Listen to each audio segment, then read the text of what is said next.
د ولسمشر غني او عبدالله ترمنځ د سیاسي توافق تر لاسلیک وروسته بالاخره د ولسمشرۍ ټاکنو پایلې منتفي او اشرف غني او عبدالله د 2014 کال په څیر یو ځل بیا د ګډ حکومت د رامنځته کېدو توافق لاسلیک کړ.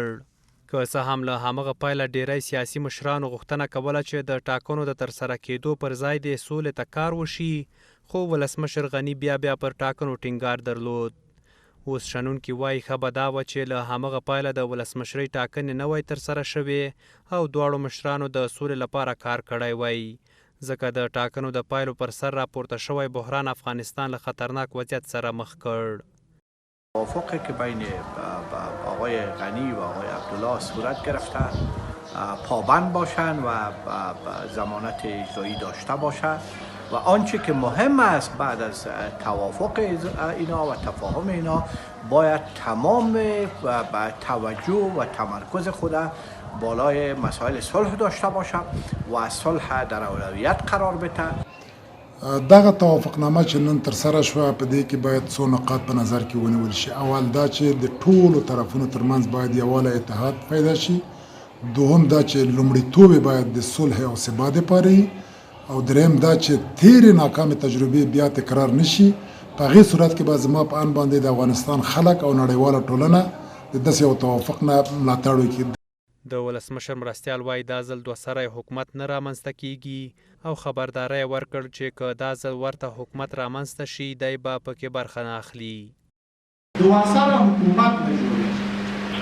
که دوه سره حکومت جوړ شي زه نه پاتې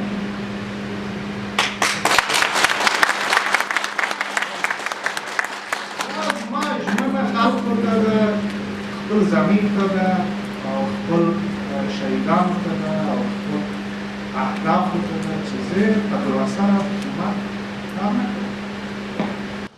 په ورته مهال کابل ښاریان وایي د سیاسي بحران په پای ته رسیدو سره تمه ده چې وضعیت بیرته عادی حالات ته راوګرځي.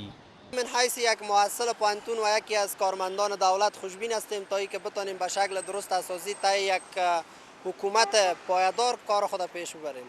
امیدواری زیاد است انشاءالله. قبلا خب بسیار مردم ناامید شده بود دیگه، از لحاظ تجارتی اقتصادی مشکلات روانی برای مردم بسیار تاثیر منفی گذاشته. یک پروگرام یا جور کنن که وطن ما، همین مردم ما از این بدبختی و از این نارامی ما چقدر بدبخت باشیم، چقدر نارام باشیم، چقدر پریشان باشیم. د اشرف غني او عبدالله ترمنځ سیاسي هوکړه په داسې حال کې رامنځته کیږي چې شاوخوا 8 میاشتې د دواړو ترمنځ د انتخاباتو پر سر اختلافات وو.